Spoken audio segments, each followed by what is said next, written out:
Welcome to Indiana University Cinema's virtual screening room.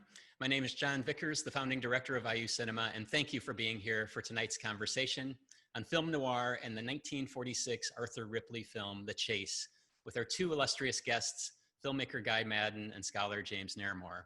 I'll introduce each of them in just a moment. Before we begin, I'd like to acknowledge that IU Cinema is built and operates on the ancestral lands of the indigenous people of the Miami, Potawatomi, Delaware, and Shawnee nations. Thank you for being here with us this week. It's good to be back, albeit virtually. We miss being with all of you in person, and we hope that you and your loved ones are staying healthy and well. We know that this is no replacement for being in IU Cinema in person, but we have a great event for you tonight. So thanks again for being with us. Beginning Tuesday, we made the film The Chase available to watch free of charge, thanks to our friends at Kino Lorber. We hope that many of you have seen the film, as it will be the center of tonight's conversation, which will surely venture into film noir and other genres more generally or more broadly. So, but again, we hope that you've seen the film. After introductions, James Naremore and Guy Maddin will jump right into their conversation, and I'll try to stay out of the way. And then about 45 minutes in, we'll start looking at questions from all of you. So please feel free to begin typing questions or comments into the Q&A section at any time. Guy Maddin is one of the most bold, innovative, independent filmmakers working today.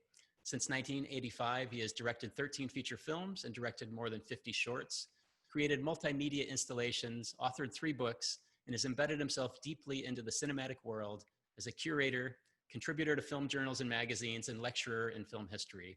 In fact, he's here with us tonight from Toronto, where he's teaching 3 film courses at the University of Toronto. He also taught film courses at Harvard University's Department of Art, Film, and Visual Studies. His singular body of work is as beautiful as it is confounding and delirious. It embraces his obsessions, early and lost cinema, memory, surrealism, sexual desire, literature, loss, abandonment, and family. And tonight we're going to add film noir to that list. He incorporates the language of past cinema in his films, reinvented to create as beautiful, haunting, and delirious imagery. James Naremore is a Chancellor's Professor Emeritus in Communication and Culture, English, Comparative Literature at Indiana University. He's received numerous academic honors, including a Guggenheim Fellowship, and has lectured on film around the world. His 8 books and numerous articles cover impressive theoretical and critical ground, including film noir with his books More Than Night, Film Noir and Its Contexts, 2008 from University of California Press, and Film Noir, A Very Short Introduction, 2019 from Oxford University Press. He's considered one of the most preeminent scholars in the field of media studies and was one of the founders of IU's long-respected film studies program. And equally relevant to us, Jim was the driving force behind the creation of IU Cinema. So please welcome 2 people I'm very fond of, Guy Maddin and James Naremore. Hello, I'm Guy. Thanks, John. Hi, Guy. Hi, James. Thank you for being with us again tonight. And as I mentioned, I'm just going to stay away or out of the way in this conversation, but I'd like to maybe start with a question that will be a softball question to get things rolling. And I asked, which noir film you'd like to talk about. And this is a film that both of you thought that would be really interesting to talk about. So what is it about The Chase that made you want to speak about it tonight? Go ahead, please, Jim. I can't remember when I first saw The Chase. I dimly remember seeing an early bad VHS version in Chicago, but I looked at the last scene of it, and it's that embrace in the back of a cab with Robert Cummings and Michelle Morgan, and he's wearing the most gorgeous white Panama hat that is in the history of movies, and the close-up of her is amazing. It just had such an unreal sort of dreamy quality to it, and I was hooked on the film. And it was much later I was asked to write something about Cornell Woolrich and the films that he made. A lot of films were done for him, and so anyway, this was at the top of my list. And Guy Maddin is a culture hero of mine, and I knew he had done a commentary on the DVD, and so this is a great treat. Anyway. I have a similar experience with my first encounter with The Chase was perhaps the worst copy ever on some sort of public domain VHS tape for 99 cents out of a bargain bin. But I had heard it praised so highly by kind of a film guru friend of mine, Dennis Jacob, who had been a student of Arthur Ripley's at UCLA 60 years ago. And he said, I have to see this thing. And I watched it, and and then rewatched it, but in this incredibly snowy blizzard of crummy VHS noise, and maybe just a lousy print in behind that VHS noise. And the score of the movie, it was made even wonkier. It's already kind of a dreamy, wonky thing, written by Michel Michelet. I don't know, it just seemed like the dreamiest, weirdest stuff. And then of course the movie is as dreamy as Cornell Woolrich's stuff ever gets. And it really just inspired me. There was a perhaps misleading feeling looking at it in the crummy copy I had, that the movie cost next to nothing to make. I realize now, looking at a restored copy of it, that it probably wasn't a Poverty Row picture. It just seemed like, I didn't know my film studio histories. It seemed like Nero Pictures must have been like a Poverty Row, a neighbor of PRC on Poverty Row or something like that. And the producer, Seymour Niebenzahl, I got mixed up with Leon Fromkes, the producer of Detour. So I just assumed we were in Poverty Row territory. And that of course excited me, because I work on Canada's Poverty Row. So I was really worried when I heard this film was restored that all that magic would be gone, that the music would be cleaned up too much, and that the dreaminess of the film would evaporate, just like a dream does after you've awakened. But it was a real thrill for me to find new dreamy details in this print. Yeah, about the print, the photographer for the film is Franz Planner. Right. Yeah, and he has a really interesting career. He started out in Germany with Max Ophuls, and then soon after this film, he did Letter from an Unknown Woman. It's a very long Hollywood career. He winds up with doing everything from Breakfast at Tiffany's to The Big Country. But Yeah. he versatile and extremely good photographer, and that closing shows off well what he can do. About Niebenzahl, also, he has a really interesting career. Nero Films was the name he gave to his independent production company when he was in Germany. And he produced M, as you know, and also the American remake of M. And Right. he also raised the money for People on Sunday with Billy Wilder and Fred Zinnemann and Rodmack and Yeah. Ulmer all worked on. So he had an interesting guy. Yeah, and the American remake of M is, if no one's ever seen it, it's really worth looking at. It's fascinating. And I should have known that this wasn't a low budget film, even through the VHS blizzard.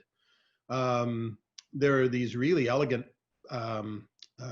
crane shots here and there in the movie. For instance, in the bar where unknowingly Scotty is sitting with his psychiatrist at the same time as Steve Cochran is sitting on the other side of a divider, and the camera cranes up to show it. And there'd really be, you could do it through editing or montage, but it just wouldn't be as elegant. You'd have to do it through dialogue or something, I don't know, but it was just so niftily done. And that's obviously something that Ophuls and Planer were comfortable doing. If a Letter from an Unknown Woman, holy smokes, incredible. Your films are a lot about dreams, and this film has what I believe is the second longest dream sequence in Hollywood noir, the longest one being Fritz Lang movie, Woman in the Window. in the Window. Yeah, yeah. But what makes this one very special and unique is they don't give you a setup for the start of the dream. In fact, they deceive you a little bit. You see Cummings lying down and taking his anxiety pills, and drinking a beer, and then you hear this diegetic music coming from the other room, and you go outside and you see Steve Cochran lying down listening to the music, and then Peter Lorre comes into the room, and Cummings is gone. So it fools the audience. You don't have that usual way of starting the dream, and then it's a dream in which the guy dies. He dreams his own death, as it were, and then when you come out of the dream, you're shown a scene that you've already seen in the dream with the couple in the back of the carriage in front of the Havana Club, embracing. It just makes your head spin. It was jaw-dropping to me, the way they handled the dream in here. Yeah, and I'm still not 100% sure what to make of it. You know, I was a little bit, I was vertiginously thrilled after seeing Lynch's Mulholland Drive, but this threw me a curve that broke every bit as much. And by the end, it's not like you feel like they have a great future together. The film isn't promising that Michel Morgan is going to be murdered again, all over again, but it doesn't seem good. There is an interesting story, which film scholar at Wisconsin, David Bordwell, has done a lot of research on this film, and he looked at the screenplays in the Munich Film Archive that belonged to Nadenzall, and apparently some of this was fortuitous, or at least it sort of had to be done. They started out with the idea of a flashback, going from Havana to back to Miami, and then they said, no, there's been too many flashbacks. We'll do it this way. We'll put a dream sequence in. And then when they got toward the end of it, what they were going to do at the end was show that Michel Morgan was still alive and they were happily married. And you were going to see Robert Cummings marching down in a military parade and her on the sidelines waving at him. And this turned out to be, everybody said, no, this is no good. So, and they were under pressure to finish real fast and didn't have much money. And so they just cobbled together that earlier scene and stuck it in at the end. But it's great. It's one of those fortuitous inventions that makes the film all the better. Anyway, yeah. So that they really just cobbled together the ending by using an outtake or even a duplicate of the shot earlier. Yeah. It's so brilliant. It's kind of that ending sounds horrible. The proposed one. It's like that tacked on Vertigo ending with Scotty, another great Scotty, listening to a radio about Gavin Elster being arrested or something like that. But, they had to figure out some kind of way. They felt like they had to show, because in the Woolwich novel, she dies. I mean, she gets stabbed and she dies. Mm-hmm. And here they just wanted to say, well, we can bring her back if we just make it all a dream. So anyway. It really works as, everyone, it's been said for so long now that film is a dream. Yeah. But some films are more dreams than other dreams. And this one really checked all the boxes of the kind of guilt, anxiety dreams I've had, that's for sure. There's that anxiety, the paranoia, just say they're in Cuba and they have to get back to the boat for some reason. They were fleeing to Cuba, and then they have to get back to the boat, and someone said, and then she says, "Are you scared?" And he takes that as a dare, and they decide to go in for a drink, and then the boat blasts its horn as if to say, "Hurry up!" But they go in and have a drink. It's just all those. I'm surprised they weren't trying to walk in waist deep in oatmeal at one point. It was so nightmarish. And the elisions were so great. There's that wonderful, when after he's made his little escape from the cops and he hides behind the door of a weeping woman in a quarantine. Just Right. says Quarantino on the door, and there's a woman weeping in a quarantine, and he wants to know where. He asks her where the photographer from the nightclub might be, and after she just explains she hates cops. And next thing you know, you just elide and you're at the photographer's place and he's been murdered and there's a missing negative. And I don't know, it's just the elisions, the rapidity of the elisions is so dreamlike. They must have known what they were doing. That wasn't just afterthought. Yeah, no, I mean, there are a lot of surrealist overt stuff in here. You know, Steve Cochran's interior decorator seems to have been Salvador Dali. I mean, but yeah. I want to talk about Steve Cochran a bit. If you could, maybe you can just teach me about Steve Cochran. I just know that he's always great on screen. I've seen him in the Antonioni picture, and I've seen him in White Heat, of course, and many other pictures. And I know that he died a most lurid death. And but you told me that story. Yeah, I had a but that's all I know. Steve Cochran story. Oh, by the way, my wife says that he is the worst backseat driver in the world.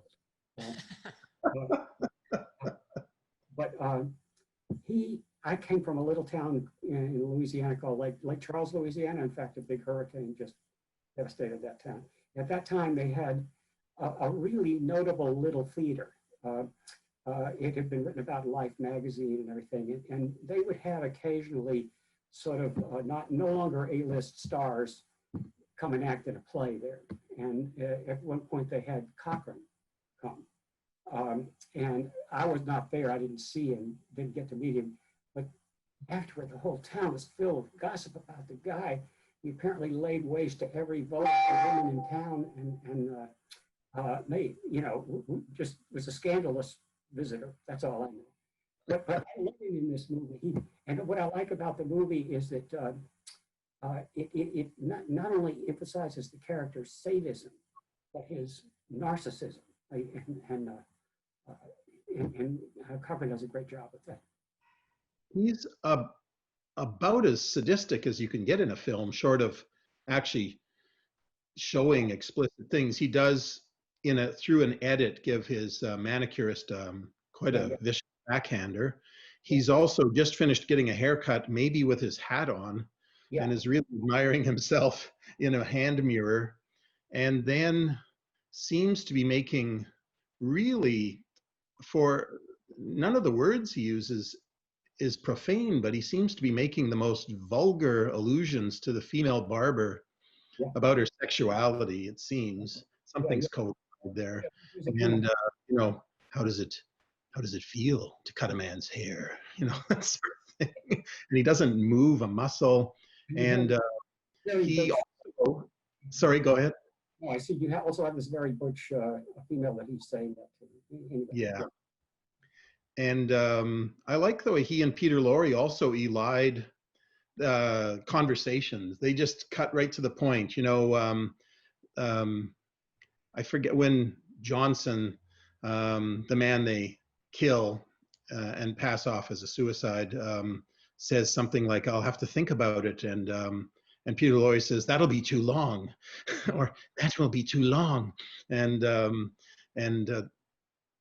then they basically just say "now," and there's always these little shortcuts where Philip Jordan or Arthur Ripley or maybe the actors themselves just decided to cut to the chase so quickly, and it's really beautiful.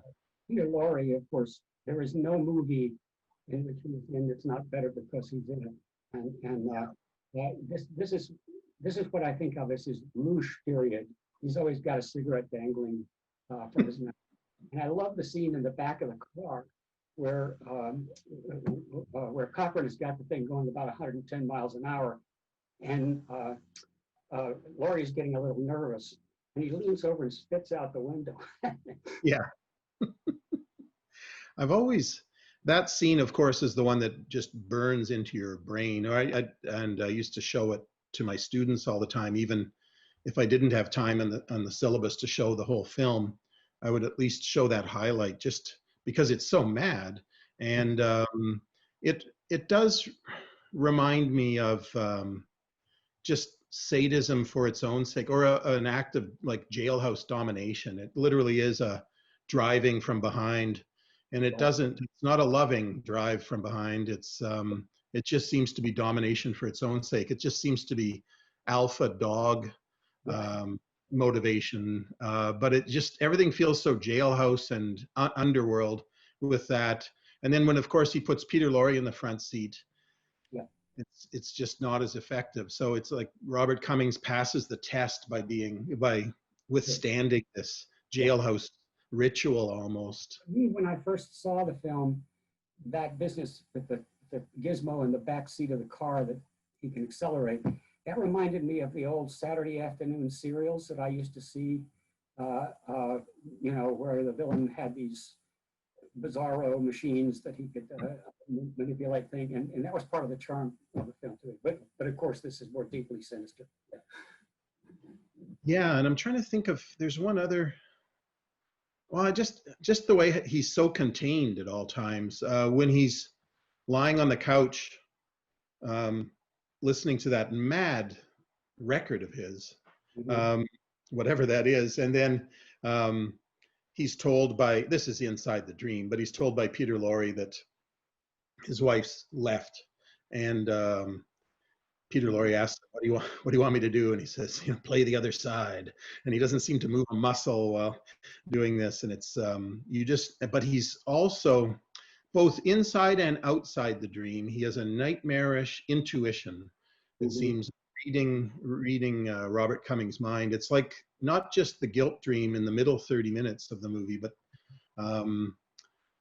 it's like a guilt sandwich made out of like guilt meat with guilt bread on both sides. And and Robert Cummings is always, for a guy who starts off the film by making a great gesture, finding a wallet, owning up to the fact he bought some pancakes with some of the money, and then returning the wallet.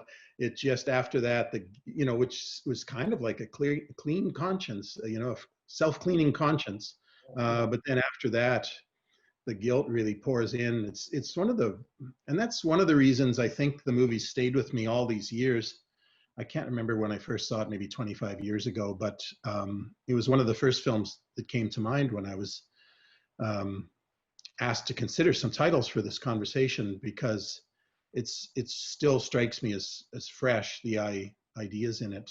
Not only that, the mood of the film is very Woolrich-like, I think.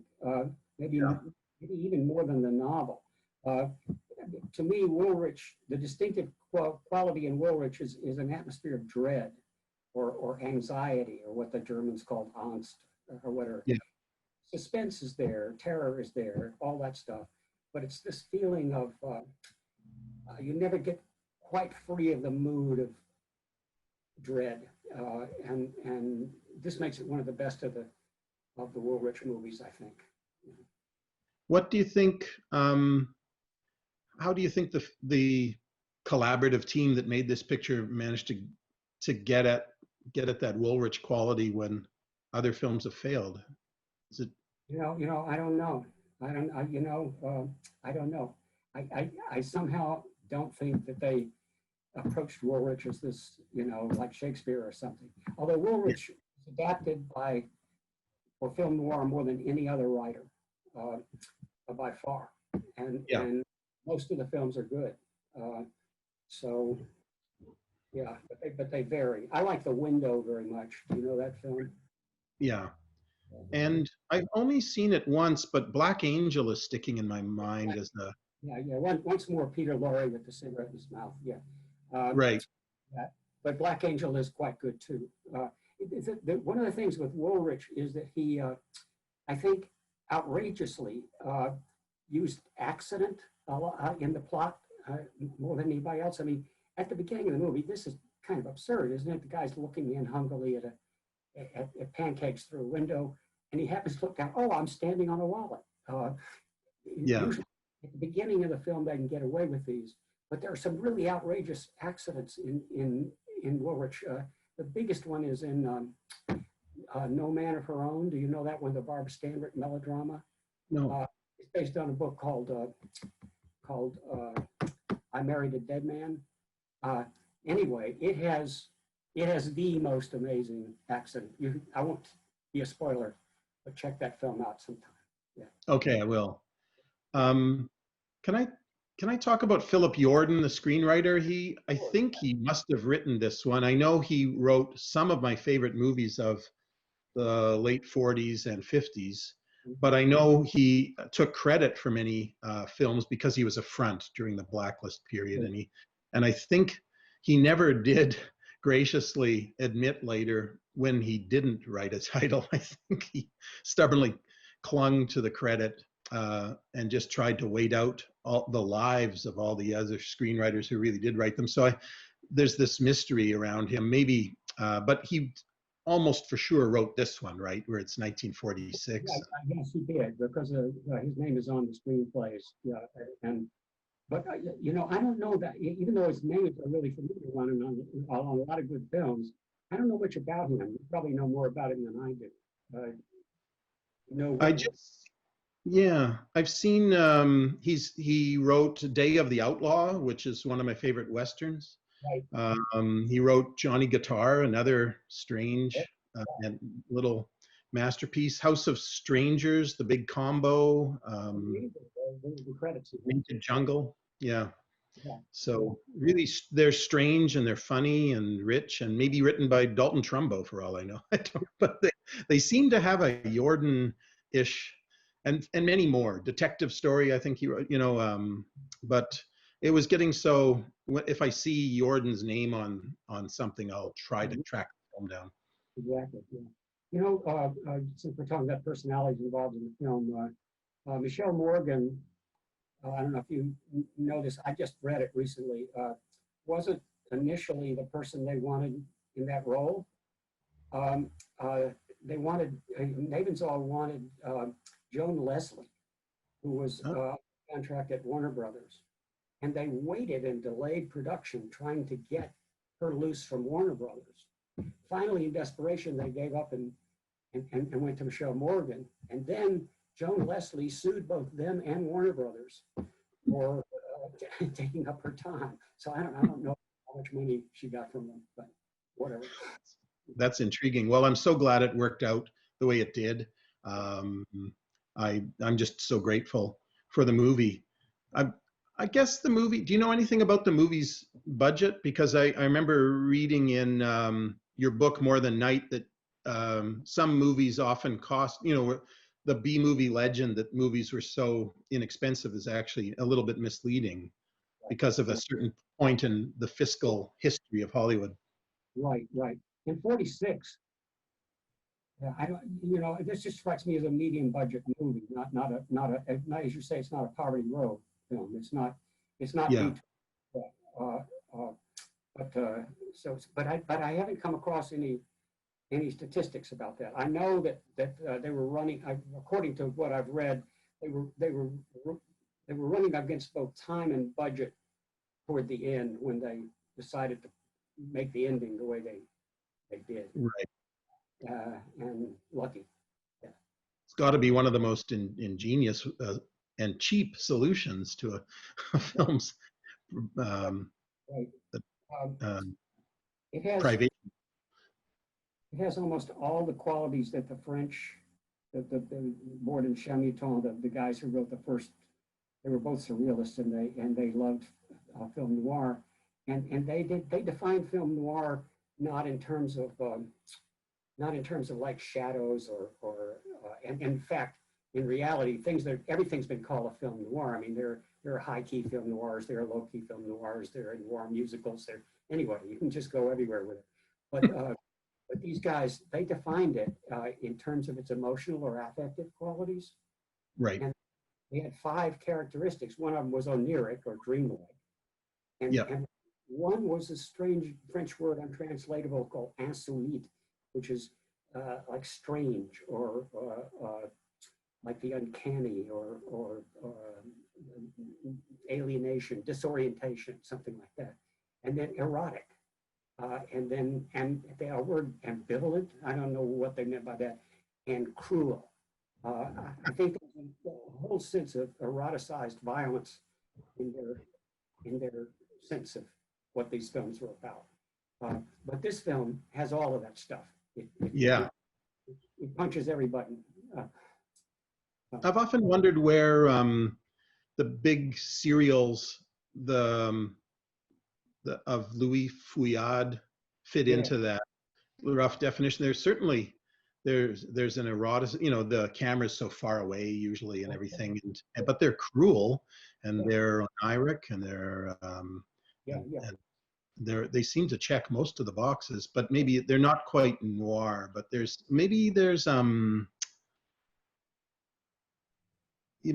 not as much personal psychology, up close psychology in them. I don't know, but this search after both the definition of film noir and what's the first film noir, I don't think anybody can ever say that. And hey, it's okay with me if you want to call Fantomas a film noir. Why not? Yeah. And am I not right about this? That Arthur Ripley, I looked at his credits. He goes all the way back to the 20s. Yes. Yeah, he did shorts with W.C. Fields. Yeah. Yeah, and the first credit that I saw was a 20 silent movie called Alias Jimmy Valentine. You know that film? Yeah. And that's a kind of a proto-film noir right there. Yeah, he was always working in it. And then I guess and then there seemed to be a break. I don't have his filmography memorized, but he seemed to get going briefly with The Chase, and just before that, a movie called A Voice in the Wind, which I highly recommend people watch. I've only seen it once, and it seems to be it's one of those films that, if I'm remembering correctly, and I'm probably not, seemed to become another film halfway through or something, but it starts off very dreamily about a husband and wife who are looking for each other, are lost, but they're living across the street from each other without knowing it. And I don't know, it's very music driven as well. And it ends up being about boat people in World War II. But, and I'm sorry, go ahead. no, that's okay. I was having a dream, I think, through that sentence. Why did Ripley sort of drop out of sight all of a sudden? Did he just get too old? Did he what happened? Why did Hollywood not want him anymore? I wish I'd asked my friend Dennis Jacob, who has since passed away, his former student, but he did, maybe it was just the usual, Hollywood trying to chew him up and spit him out thing. And he got offered a job to found the first department of cinema studies at a university in America. So he did that at UCLA. And I think the way I've read it is Robert Mitchum liked these films, The Chase and Voice in the Wind, and talked him out of retirement for one movie, Thunder Road. And maybe there's a TV credit in there somewhere, because it's really fascinating reading TV credits of the 50s to see who ended up directing shows. But speaking of directors, Peter Lorre was a pretty good director. Have you ever seen his German film, Der Verlorene? Yeah, he's fascinating. Yeah. That was, I do remember, even through the this blizzard of crappy print quality on my first experience with this, when that little eye hole opens on the door and Peter Lorre's eye is framed perfectly in the middle, you can hear his voice, but it's muffled. You just know that's Peter Lorre. It's such a great reveal, a Peter Lorre reveal, and he's had some great ones. What else did I want to say about it? I've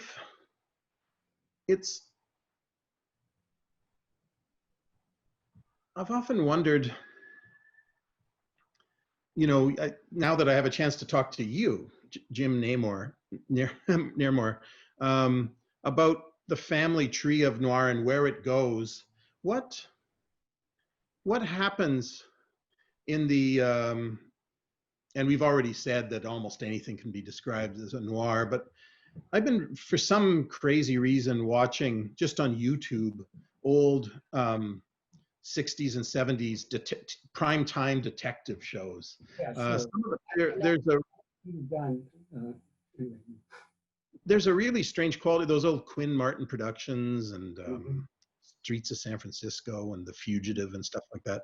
There's a really, and you'll see that you know, the guy that shot Mannix was the camera operator on some Max Ophuls films, and you know, like, I don't know. And then of course some actors, you know, Dane Clark will show up in one. You know, he's in a Frank Borzage film that I admire, Moonrise, but then he'll end up having a recurring role on Mannix, and and those things seem delirious as well. I'm not sure. At first, I had no respect for the screenwriting in them because I just assumed, oh, it's some ridiculous whodunit and who cares. But some of them are crafted well enough, and probably by people with a lot of movie credits, that they really do get a cumulative TV dream going. And I was just wondering if you had any experience watching, you know, when you were younger, like I did. I just wasted my life in front of the television. And well, I am older than you, and so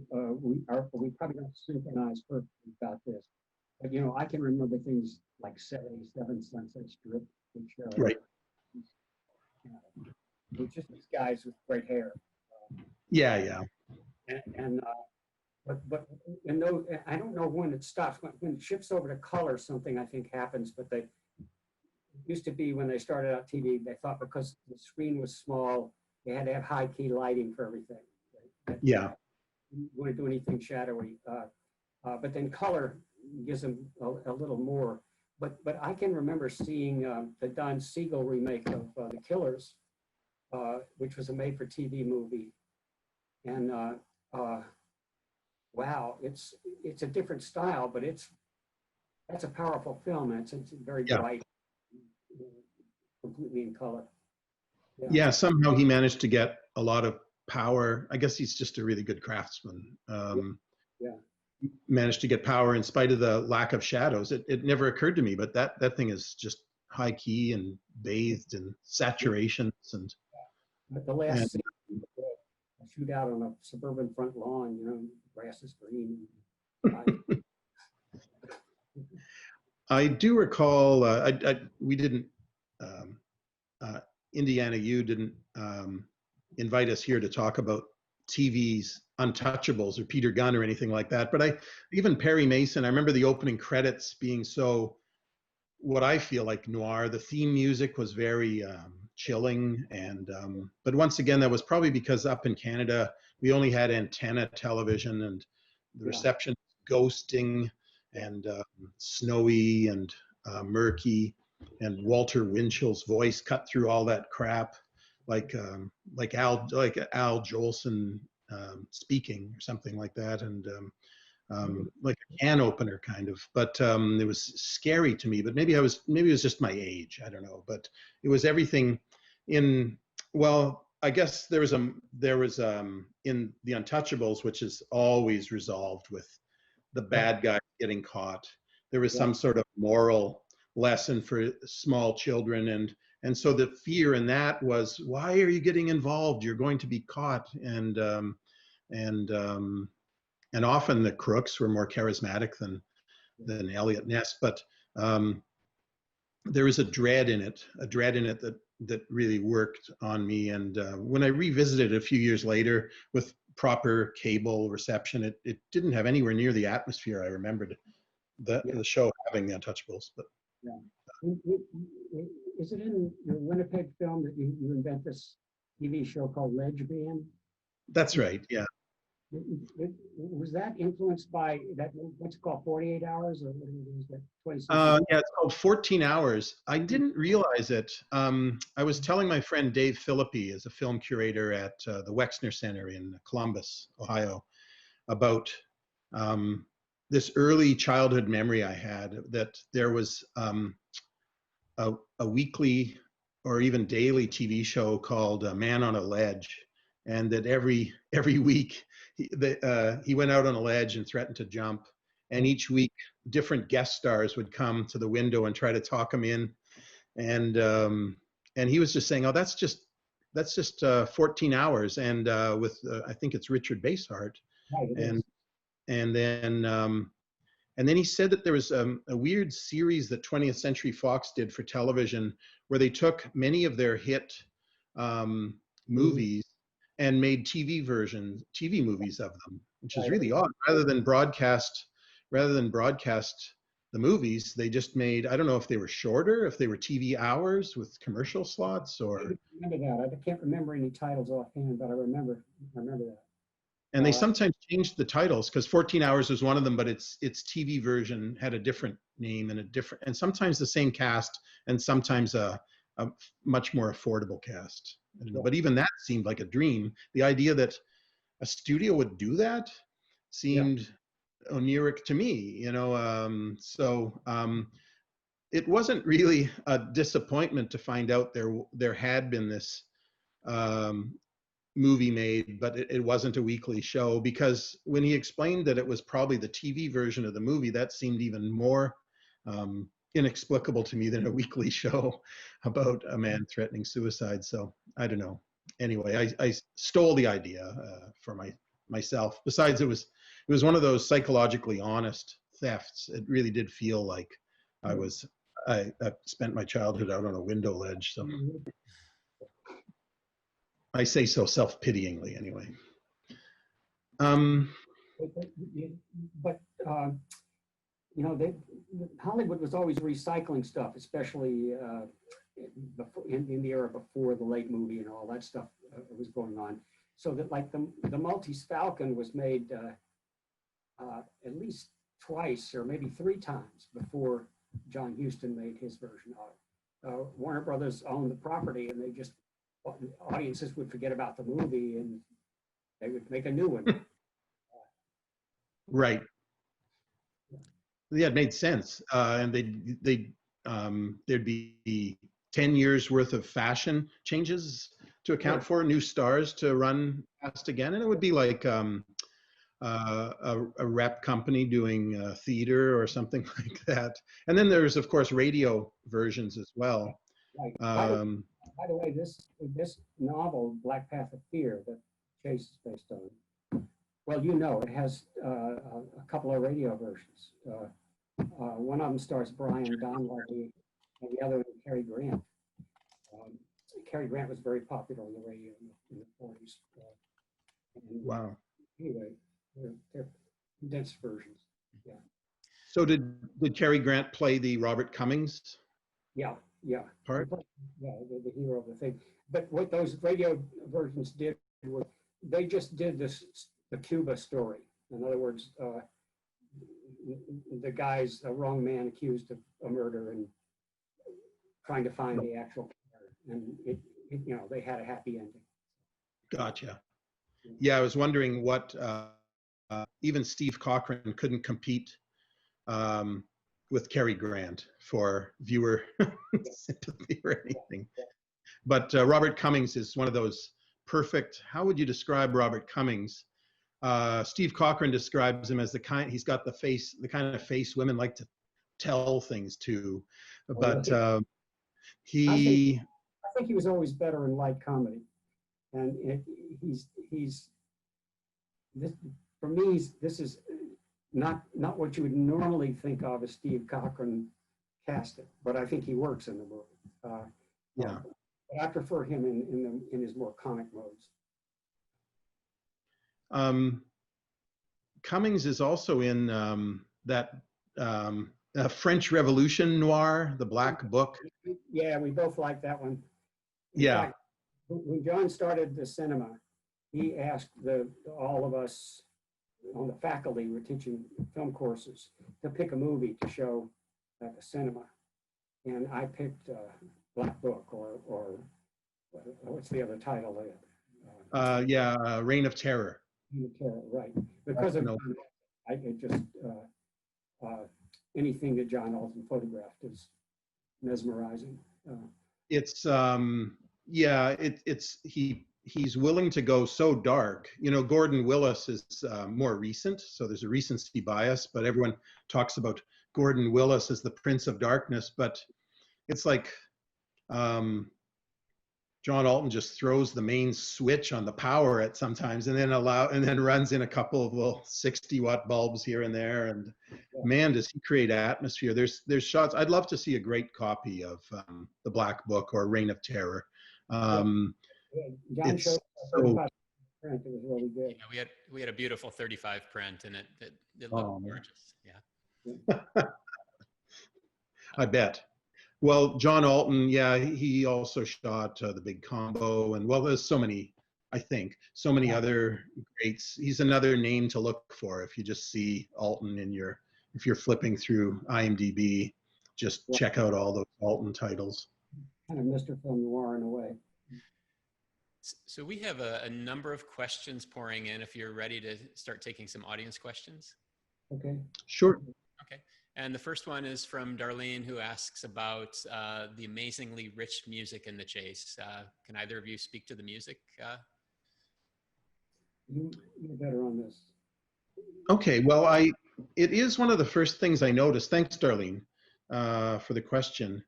I'm no expert. I did look up just on IMDb what Michel Michelet, what else he scored, and he worked in Europe for a while. And then when he came over to America after the war, he worked on the same pictures that The Chase's producer, Seymour Nebenzahl made, which means M, and Voice in the Wind. He was nominated for an Academy Award for that. I'm just doing on cinema at the cinema, this sort of Greg Turkington data right now. But all I can speak about how it worked on me. It at the time I first discovered this film, I was listening to a lot of 78 RPM records. I'd grown up in this remote city of Winnipeg, really, I guess, yearning to get away from it. And the only way I could get away from it as a 10-year-old was to listen to radio from that at night, on certain clear nights, came in from as far away as Houston or Detroit or certainly Minneapolis and St. Louis and things like that. But sometimes things got really crackly and wonky.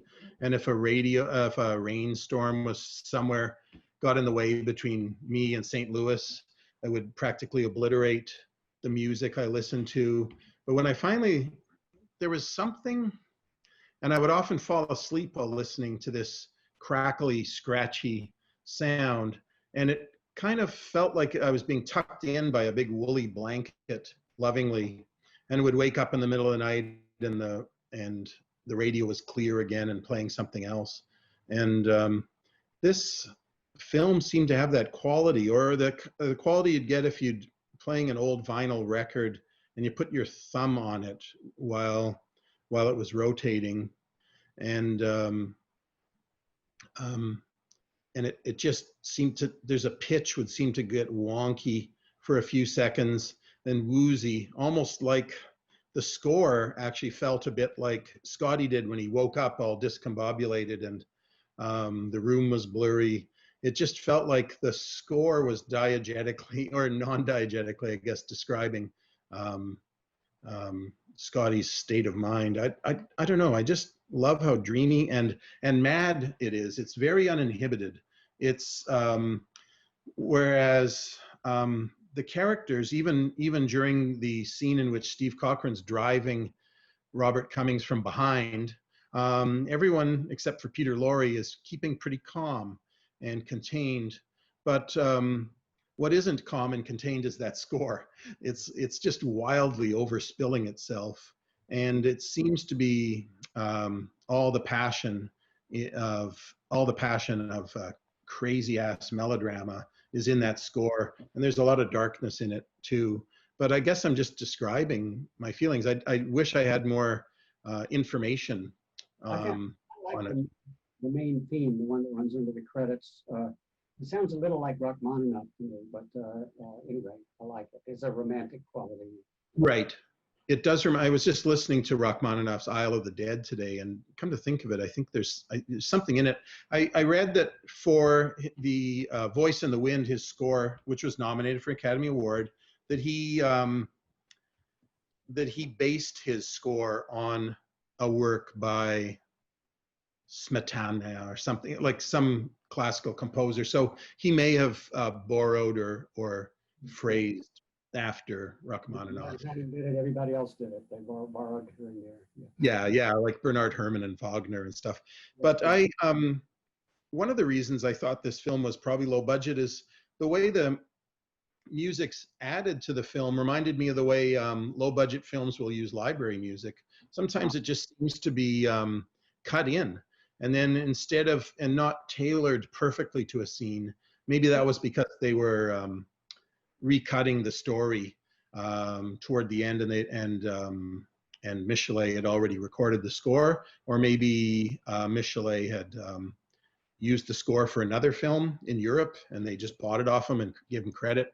But every now and then the music would fit a scene perfectly, but more often than not, it just seems to sit on top of a scene, and I love it for that quality. It's not totally, like Herrmann's score for Vertigo is the movie at that, at times, and whereas this one seems to sit on top, like someone DJing a score for the movie, and I like that quality of it. And there's certain times when they don't need the music anymore, it'll just suddenly end. It'll fade down in like 8 frames or something. I don't know. I love it for that, and that's probably one of the feelings, just the hunch that went into my feeling like it was probably a low budget film. But these are the things that excite me about filmmaking. They make, hey, I could afford, if I could buy a record and I could play it too, and just hope I don't get busted. Here's a question for either of you. Do either of you know how the film was received upon its release? I don't know at all. All I know is what I read on Wikipedia. There were a couple of quotes from reviews, and they weren't bad, but they weren't good. It was one more movie down the pipe. It didn't shake up the world or anything. And yeah, I think it was a movie that had to take a while to find its audience. I guess 1946, it was pretty stiff competition in the American film industry. Right. And by the way, there's one thing I wanted to mention about 1946. And I think most people probably don't know this, and I only know this because of my father. Cummings in the movie wears a little lapel pin. I don't know if you noticed that he's wearing it outside the Yeah. And I wrote about this film when I was writing about the Woolrich thing, and I said, he's wearing a ruptured duck. And the editor said, ruptured duck? This has got to be a misprint or something. And he changed the wording. And what the ruptured duck was every veteran, a U.S. veteran of World War II, got one of these little lapel pins, and they were supposed to represent the American eagle. But the servicemen who got it joked about it. They said it looked like a ruptured duck. And so it came to be known as the Ruptured Duck. And anybody in 1946 who watched this movie would know that. I mean, they would recognize that little pin he's wearing. Anyway. No, that's good. And that's when he and Eddie Roman, Steve Cochran first meet. Roman notices it right away, right on his lapel. He says, I see, but I wasn't sure. It doesn't seem like Eddie Roman is, maybe you can explain this to me, because I was so wildly dreaming while watching it. Some of the details still don't add up to me. He and Eddie Roman and Scotty both have the same doctor, or they both know the same doctor anyway. Yeah, I can't figure that out. I don't know that. Yeah. Anyway, the doctor knows Roman. Yeah. He doesn't seem to love Roman. Yeah. He might even be wary of him, Sure. but he does know him somehow. And I was just wondering if they, in an early viewing, I had this theory that they were both veterans and both suffering from PTSD, and both had the same doctor, but it doesn't seem like it now. But it does seem like maybe they just know him from the bar. I don't know, but maybe I was looking for more connections than are necessary anyway. But it's it's a strange coincidence Mhm. to bring everyone into the same room at the end. Um, it's just a staggering structure, script-wise, to at the end of the dream to have Robert Cummings not only realize he was dreaming, but not be able to remember anything of what Yeah. went on in the first third of the movie either, and have to reconstruct it. But somehow the anxiety levels stay up. Anyway, this is that I'm not even answering your question about how it was received. So it just sort of fell into the big torrent of great American films coming out that year, and that was that. There is, speaking of the screenplay, there's a question about the screenplay and whether you know whether anything, any backstory of the wife's character prior to their miserable marriage. Is there anything about their early marriage days, or um, do either of you know anything about that? I Nope. don't. Okay. Nope. Okay. No, I mean, she looks like your average cliche trophy wife, except she's more elegant, and she's wearing the dresses she's wearing. One is white and one is black. And I read somewhere that those were influenced by a series of Vogue magazine photos of dresses that were surrealist inspired. Hmm. Pop surrealism was everywhere in the 1940s. I mean, Vincent Right. Minelli musicals. It was always this kind of semi-Salvador Dali kind of effect. But this movie gets deeper into the heart of it in some way. Yeah, I like the way it dishes out its surrealism. It's not, three big scoops on a bowl. It's just part of the movie. Yeah, It's just, yeah. and that's what reminded me of Fouillade. And I might add, when I started watching the Tom Cruise Mission Impossible series a few years back, maybe I caught up with it at Mission Impossible 4. Um, I started wondering what Luis Buñuel would think of this series, which is really a ultra high-tech fouillade thing, and with an odd Scientology strain running right through the middle of it. But once I started imagining Luis Buñuel sharing a bag of popcorn with me during Mission Impossible screenings, I've never enjoyed contemporary movies more. And on airplanes, I find that if I don't put my headphones in and just watch a movie with F.W. Murnau sitting beside me, sometimes if the camera work is good, he and I both enjoy the movie a lot better as a silent film. Blue Crush with Kate Bosworth is D.W. Griffith's greatest movie of the 21st century, according to my way of revisiting the career that could have been had he not died so young, nearly 100 years ago. But anyway, yeah, the surrealism lives everywhere still, but it's just part of. I wonder if Buñuel saw The Chase, because the end of the movie is so much like, reminds me of Buñuel so much. Anyway. It really does. I was wondering that today because, there's The Criminal Life of Archibaldo Cruz. There's Elle, This Strange Passion. Those are films that they were made after The Chase, but seem to have, I think, they seem like, he likes Wuthering Heights. Like the passion and the murderousness of it, and necrophilia, even, like whatever. So yeah, you'd think he'd be into the Cornell Woolrich and Buñuel, the project, the collaborators that never were. There looks like a couple of questions about Nero Films, and there's an interest in knowing more about Nero Films, the producers. Well, I think I've already said the only thing I know is that Maddin who began his career in Germany, had a production company called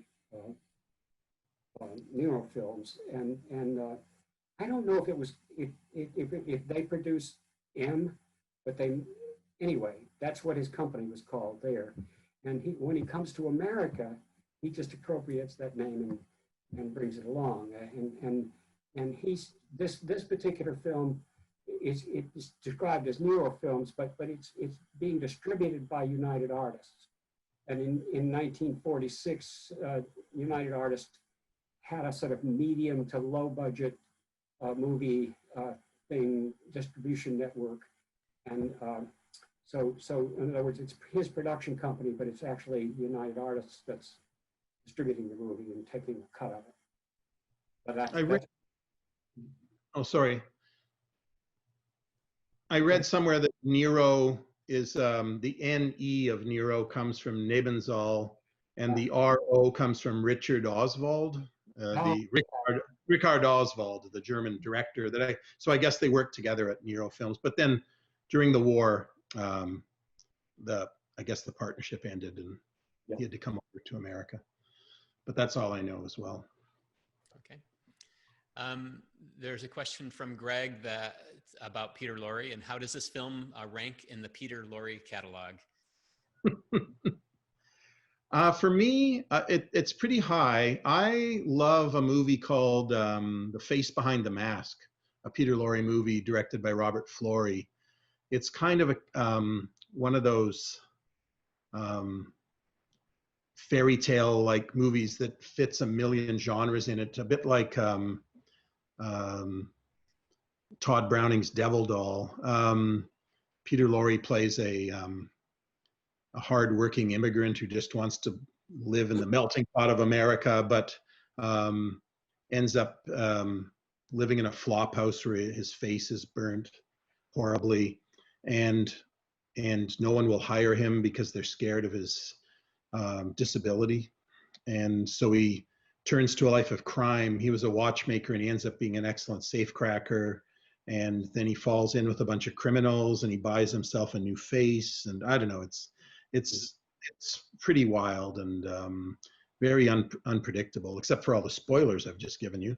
But I'm just describing the first few minutes of it anyway. But I love that movie. And of course, maybe The Man Who Knew Too Much. He's pretty darn cool with that little skunk stripe in it. But there's just so many Peter Lorre. I think, and it's funny how he seemed a little contemptuous of Hollywood movies. Someplace he describes the job as face making, and instead of acting, and yet he is one of the great movie actors. So anyway, I don't have a particular favorite. Guy, this is a question from me, and you've made at least one film that borrows heavily from noir. I mean, it's maybe a cross-genre film, but Keyhole, and noir haunted house film. What inspired you to make that? And then you talked earlier about borrowing, heavily sometimes from things. Are there? I know there are moods or maybe shots, but are there times when you truly borrow something, pretty heavily from a film? Yes, I've stolen things, but plagiarized, I guess, but through ineptitude, my own technical ineptitude or lack of craftsmanship. I used to steal but feel guilty, and then by the time I was done stealing, it had just turned into something else altogether. So I haven't had to cop to anything yet, and I've ended so almost always, whenever I have done it, it's worked out better that I was no good at it, that it fit into my world a bit better because of my ineptitude. So I can't remember specifically, but I do remember thinking, I'm just going to take this, and then trying it again. Yeah, I also made a movie, Keyhole, which disappoints me a little bit. I borrowed very loosely the outline of Homer's The Odyssey, just about a guy going home for that, but set it in more of a crime film genre and shot it in black and white. Before that, I made, and it was pretty autobiographical. It was about my own home, and it was about my father. And then I made a silent noir called Cowards Bend the Knee, which had some sort of Grand Guignol elements in it. It was a kind of a half autobiography and half remake of The Hands of Orlock, about a concert pianist who loses his hands and has the hands of a murderer transplanted on, and he can no longer play piano, but he finds himself compelled to murder. So I based that one also on Euripides' Electra. I just felt that these ancient Greek stories, if they're still in print after 2,500 years, they must have something going for them. So I remember just draping autobiographical elements over them when I was writing the script, and then when shooting them, just draping the shadows of noir, noir genre textures and flavors until I was happy over them. And it was a really nice recipe that, especially with Cowards Bend the Knee, that I liked quite a bit. And, but what did I think I ran out of things to steal at one point, and then I realized I could just steal from my own life, and no one would come after me, I figured. But then I realized it was one thing in Cowards Bend the Knee. I was taking the most shameful elements of my own life and confessing them on screen, and it felt really good. But then I kept doing it in subsequent films, My Winnipeg, Brand Upon the Brain, and Keyhole, and I realized I was outing not just myself, but members of my family. And so a lot of people did come after me, and they knew where I lived, my family members. And it was a matter of calming them down or getting them to talk to me again, things like that. I've really learned how to make genuine, heartfelt apologies, and it's a skill. If you need me to write an apology for you ever, I think I could write one that would do the trick. Oh, thanks. There's a question here from Ava who asks, what technical or stylistic element of noir is to each of you an essential noir trait? I'll answer that. Nothing. There is no essential anything for noir. There are high-key noirs, there are medium gray noirs, there are dark noirs, there are even noirs that don't involve crime. I'm just going by what people call a film, or have called a film. So you could say, you could define noir as any movie in which Humphrey Bogart wears a trench coat, except ones that in which he wears a trench coat but are not film noirs. Anyway, there's no, you can't make up a recipe for these things. People try to categorize it by listing essential characteristics, but there are always going to be things at the margin that don't, they're just not, no category works that way. So anyway, sorry, that's my spiel. Guy? Yeah, no, I'm a Naremorean on that one as well. It's always puzzled me long before I'd read Jim what it was. You know, people would ask me what's film noir, and I had trouble defining. At first, I came up with a really narrow definition because I'd only seen a few, and it seemed to me to be about, you know, the post-war American male contending with some PTSD and making a decision earlier on, a tipping point, at which point somewhere his grave slid open for him and awaited for him to slide for the rest of the movie into it. But we can think of a million exceptions to that very narrow description. But I was describing a feeling of dread that I got. There's things in my favorite noirs, but I don't know. So if you meant by essential what I need from a noir, I would describe the dreamlike quality. I really like it when things just make just the slightest bit of dream sense. Doesn't have to be a wild, crazy dream, just something that just feels oppressive or paranoid. Ministry of Fear it starts off so clearly, say, where Ray Milland accidentally guesses the weight of a cake, and that spends the rest of the film in trouble. So that sort of thing. I'm sorry, Jim. No, that's it. I'm finished. Right. Yeah, and a lot of these films are like in the 40s, especially, or if they're not have dream sequences, they're kind of on the border of dreams. Like in Laura, when Dane Andrews wakes up and sees he's been drinking and drowsing in a chair, and he sees Gene Tierney alive on the other side of the room. Anyway, it's like, is this a dream or is this anyway? Yeah. Well, speaking of Gene Tierney, I've even heard Leave Her to Heaven, which is the most beautifully shot, Leon Shamroy shot Technicolor, shot outdoors in sunlight for a great deal of it.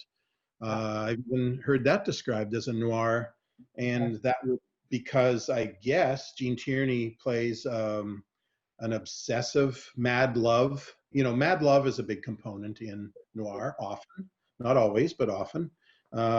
And she just can't stand being sharing Cornell Wilde for some reason, and that's it. So she's willing to do all sorts of horrible things, and so that's I don't know, but and I love that movie, and but I don't know if it gives me any what I'd call noir feelings. But yeah, you know, I'll call it a noir just because everybody else has, but you know, it doesn't. I feel the same way.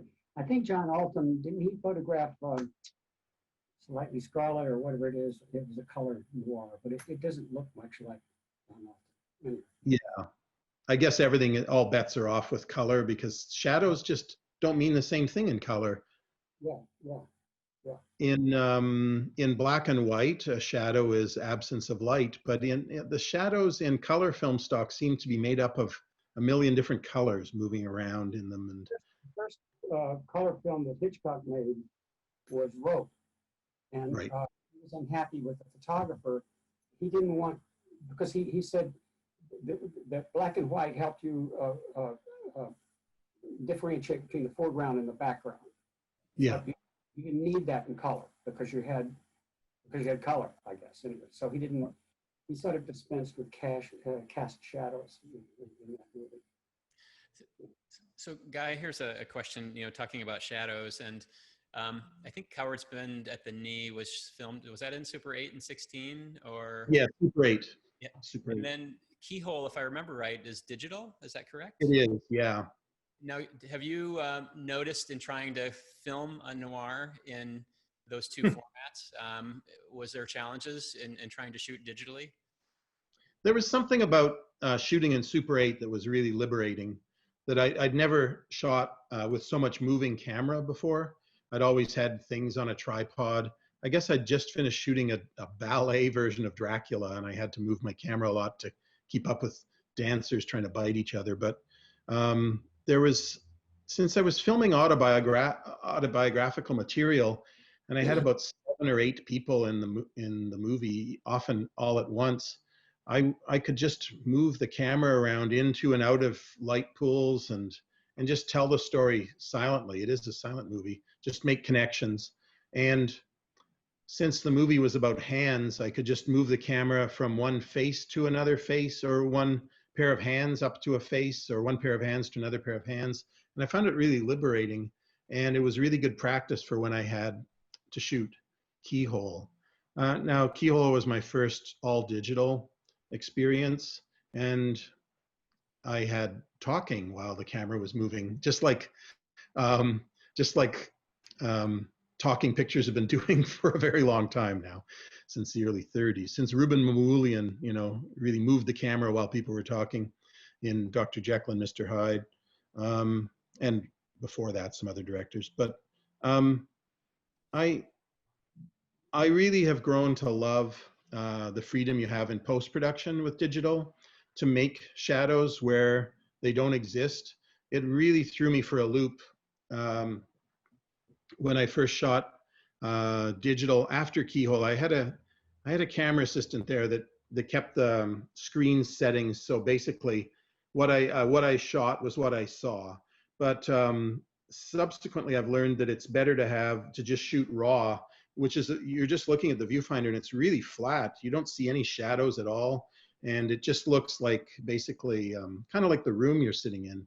And which it's a very beautiful room, but it's not noir and it's not shadowy. But In post, you can just keep color timing things until the shadows you saw with your naked eye reappear in the digital image. And it really took me a while, a couple of pictures, to figure that out, to get some sort of mojo back about shooting without being terrified that, you know, you're supposed to gain confidence as you go through a project, not lose it. But once I went into post-production on this film called The Forbidden Room, where Evan and Galen Johnson, my partners, color timed the crap out of it and made it look exactly like beyond my dreams. I've learned to love the freedom that digital photography has. And long gone are the days where I have to wait a week for the film to come back from the lab and, you know, in terror. But don't get me wrong, maybe they aren't long gone, because the three of us do really miss a real film look. There's a difference. And, you know, there's a reason some, you know, Paul Thomas Anderson and Quentin Tarantino shoot on film. So maybe someday I'll shoot on film, I guess. But I won't miss that long time between shooting it and seeing it come back from the lab. It's torture. Guy, it's more expensive to use film rather than digital now too, isn't it? By far, which is another reason why it's probably just a ridiculous dream to shoot in film again. And there is just so much upside. I sound like someone trying to convince me to get a cell phone in 1995 or something like that. You know, it's just so convenient. But once you go in, there's no going back. And and the money. But the COVID-19 is changing the fiscal landscape of independent film now forever anyway, because insurance is cost prohibitive on films, but such a dreary subject I should stay away from. Oh, no, it's important. Well, anyone who would look at The Forbidden Room would, I mean, you do wonders with the digital. I mean, it looks like a lost film, certainly. And I mean, the sequences are beautiful. And yeah, so I think you've mastered that look, truly. Yeah, it's digitally altered to simulate, to look more like film than my films ever have. And to look more like a bubbling, roiling mess of emulsions. And so it does. But I can't do that anymore. That would be repeating myself. So I've gotten it all out. I've gotten all the emulsions out of my system now. And it's just pixels from here on in, I guess. You've talked about dreams a lot, and this is for both of you. You know, in the new Hollywood, you can create anything. You can reprise likenesses. You can do anything you want with money, right? If there was a dream noir film or cast, what are some things that you would pull into it if money were no object and you could, you know, bring some of these folks back from the past? Wow. Jim and I should hold a draft, like a fantasy football draft or something like that. And, you know, at cinematographer, I take John Alton, you know, or something like that. But yes, Alton or Planer, like Jim mentioned, the guy who shot The Chase would be two good starts. Or this guy, Karl Struess, who shot back in Germany, but then came to Hollywood and did some stuff. I think he shot Wells's Journey into Fear. And so there would be, I would know, even if Jim got first choice on cinematographer, I'd know that I'd be in pretty good shape. I'd like to put Alton and Wells together. I never understood. I mean, they just seem so well suited to each other. But I'd like to see that. Yeah. Oh, that would be good. Yeah. Let's see. And cast, I don't know. There's such great character actors, you know. I think Mickey Rooney would be. You'll get no argument with me about Mickey Rooney, Jim. Yeah. Mickey Rooney and Jurier. Pardon me? I'd like to see Mickey Rooney in a really dark role. You know, I mean, he did do some, but Yeah. Yeah.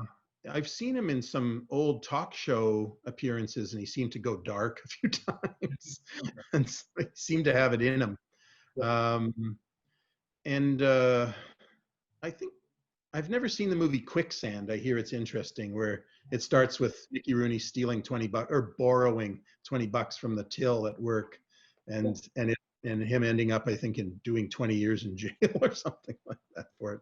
Well, I used to, when I was in high school, dream of making a film noir. I did actually make about a 15-minute film noir. I could never finish it, 16mm black and white. But anyway, there were certain actors at that time that I thought would be interesting to have in it. Scott Brady was one. Remember him? He's Yeah.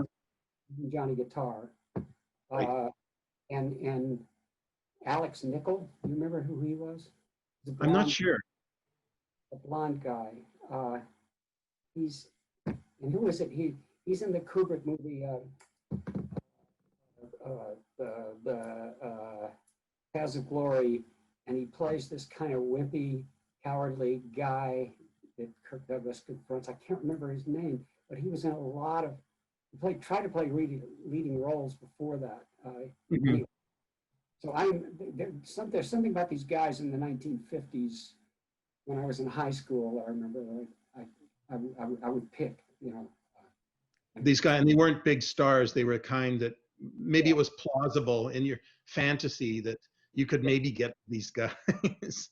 Yeah, I have, I guess it's often hard to even think of a single actor when you're asked a question like this, because it's too daunting. But these two stars would never work for me, but I would love to have Robert Ryan and Richard Conte. Why not? Why wouldn't they work for you? I don't know. Maybe I like to, I really pay attention when those guys are on screen. But I also like Edmund O'Brien, especially in DOA, the way he walks around. DOA is one of my, you have these things kind of burned into your head. That one's a really important. O'Brien, he had, I think he had a lot of trouble with alcohol, and he kind of got wasted in his late career, but he was always an interesting actor, I thought. Yeah. He, when he dies at the end of DOA, and that's not really a spoiler, because in the opening minute of the movie, he goes to a police station and says, "I'd like to report a murder." And the cop asks him, who was killed? And he said, "I was." And then he spends the rest of the movie trying to track down his killer. And when he finally does die, it's like he just drops dead. It's almost like invisible bungee cords are pulling him to the floor. I don't know. It's a real physical miracle. I'd like to rewatch that over and over again on a loop and see how they managed to get him to speed up gravity. No, I love him. Of all the big, noir stars, the one for me that worked the most was Mitchum. And I'm irrationally fond of a Robert Mitchum, sometimes called noir, called His Kind of Woman, that John Farrow directed with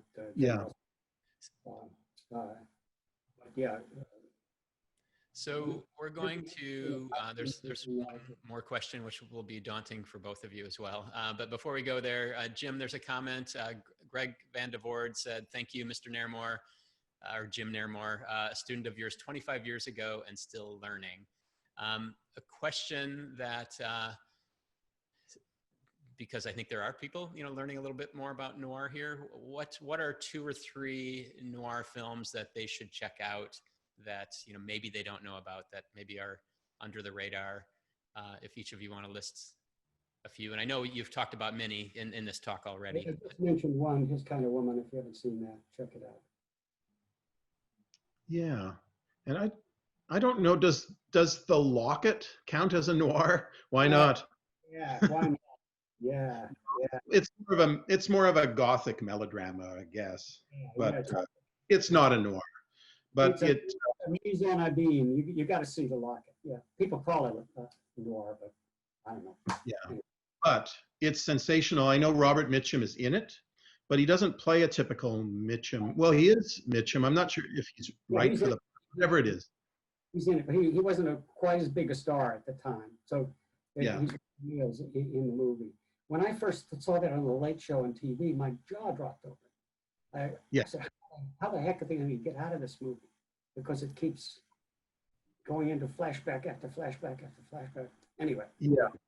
It's like a Russian nesting doll of stories, and going right to the middle where there's a locket, and it's a woman.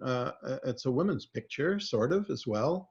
Although I don't know how it would all come out in the wash as a feminist film or anything, but probably not well. But it's a fascinating movie. I love it too, and I'm glad your jaw dropped, as did mine. And I just remember wondering who else has made a movie with many nested stories in it. I know in Europe, Wojciech Haas made the Saragossa manuscript, say, or something like that. But I was just thinking, but as far as an American studio populist film that's really well crafted, that one takes the lard pail. Really great stuff. I guess Inception, right? Oh, right. Since then, yeah, Inception. Yeah, I'd have to draw up a diagram, but yeah, Inception is more complicated. Cuts back and forth a lot more. That's right. I'll figure that one out. I have to watch it more closely sometime. Are there any modern or contemporary noir films that you've enjoyed over the last 10 years? All of a sudden, I'm drawing a blank here. I don't know. Sure. Yeah, it's Mission Impossible 4. Yeah. When I am of an age where sometimes I can't remember my best friend's name, so I can't recall. After this program's over, I'm going to remember a bunch of them, but I can't. Well, I think this has been fun. Are there any final words that you'd like to share with our audience before we wrap up? I'd like to thank John Vickers, who has done so much for IU Cinema and made things out of it beyond my wildest dreams. And thank Guy Maddin, who I admire so much, for coming and doing this. Thank you. Mm-hmm. Yeah, well, I'd like to thank John and Jim as well, just for making this evening possible. A real pleasure. And I'd like to apologize for blanking, like Jim, on some recent titles, because I know there's some really mad and wonderful things that have been made recently. And so I guess it's such a huge subject. So to be continued elsewhere. That sounds good. And who knows, maybe you'll make a visit back to Indiana at some point. I'd love to. I had such a great time when I was last there five years ago or so. So I'd love to come again. Well, yeah, thank you both for being here and sharing your wealth of knowledge with us. To everybody in the audience, thank you for tuning in, and thanks once again for being with us. Be well and be kind to yourselves and others during these times. And everyone have a great night and stay out of the shadows. So thanks for being with us.